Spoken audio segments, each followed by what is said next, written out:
This ending leaves many doors open and sparks serious conversation. Would you like to see part 2 of The Apostles? Do you think Pastor Kevin's story is complete, or does his journey need deeper resolution? Should the hidden battle with the church be explored further? Ẹ ǹlẹ́ o ẹ̀yin èèyàn mi, ẹ dẹ̀ káàbọ̀ sórí ìkànnì yìí. Ẹ káàárọ̀, ẹ káàsán, ẹ káalẹ́. Níbikíbi tí ẹ ti ń láǹfààní láti máa rí ìkànnì yìí wò àti níbikíbi tí ẹ ti ń láǹfààní láti máa gbọ́ mi. Lẹ́yìn ìtàgé lórúkọ ìkànnì yìí níbi tá a ti ń ṣe àtúpalẹ̀ sinimá Yorùbá, bóyá èyí tá a ti wò lọ́jọ́ pípẹ́, èyí tá a ṣẹ̀ṣẹ̀ wò tàbí èyí tó ń bọ̀ lọ́nà. Ibi la ti ń sọ nípa ẹ̀ tó bá jẹ́ èní jẹ́ ìgbà àkọ́kọ́ tí ẹ̀yin kọ́kọ́ láǹfààní láti rí ìkànnì yìí. Nǹkan tẹ́ ẹ ní láti ṣe ní pé kẹ́ ẹ bá wa subscribe sí bíbáyìí kẹ́ ẹ lè máa rí gbogbo àwọn notification yẹn bá a ṣe mú àwọn sinimá lọ́lọ́kan òjọ̀kan. Ṣẹ́yìn retí apá kejì The Apostle? Abẹ́ẹ̀ tí ẹ̀ tí ì rí rárá bẹ́ẹ̀ báyìí tí ẹ̀ tí ì rí rárá ẹ láǹfààní láti lọ wò ó. Ó ti ń show lórí Yoruba Pro Plus TV lórí YouTube. The Apostle tẹ́ ẹ bá tún wá wò ó ń bò mí ẹ̀dá sinimá lẹ́wò ìyẹn ò dẹ̀ yẹ kó bójúmu ìyẹn ò dá bẹ́ẹ̀. Àwọn òṣèré tó ṣiṣẹ́ ń bí yìí pọ̀ gan o.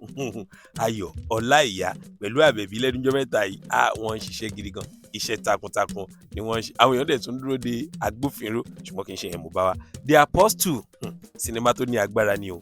The Apostle is not just a film, it's a strategic deep dive into soul of modern day Christianity, power and human weakness. From start to finish, the movie operates at the intersection of faith, accountability, and ambition, delivering a message that lingers long after the final prayer is said. At the center is Pastor Kevin, a charismatic and commanding spiritual leader whose sermon emphasizes a timeless truth: you cannot carry divine power while living in sin.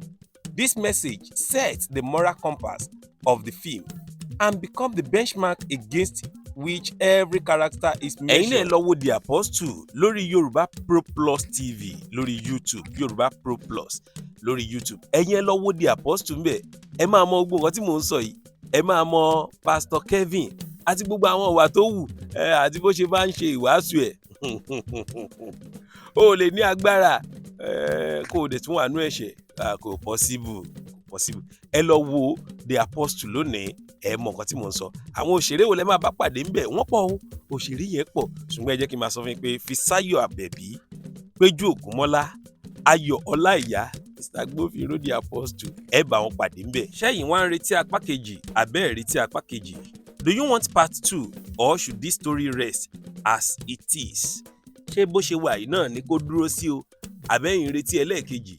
Sí ìwo lẹ́yìn lè sọ pé nínú The Apostle sí eléyìí ó ní agbára sí eléyìí ni mo like jù.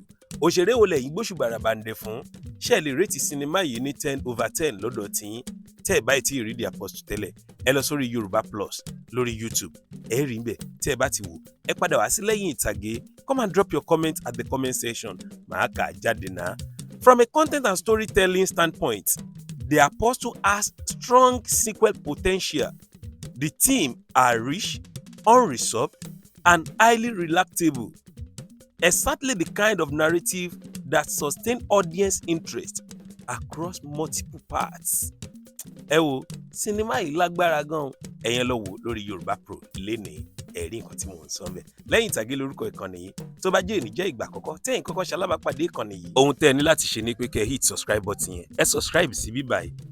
Ẹ lè máa rí àwọn notification bá a ṣe mú àwọn sinimá yẹn wá fún yín lọ́lọ́kan èjèèjì. Ẹ bá wa comment, ẹ like, ẹ share and tell someone to tell someone wípé lẹ́yìn ìtàgé lórí YouTube ìkànnì tí wọ́n lè wò ni. Thank you so much. God bless you.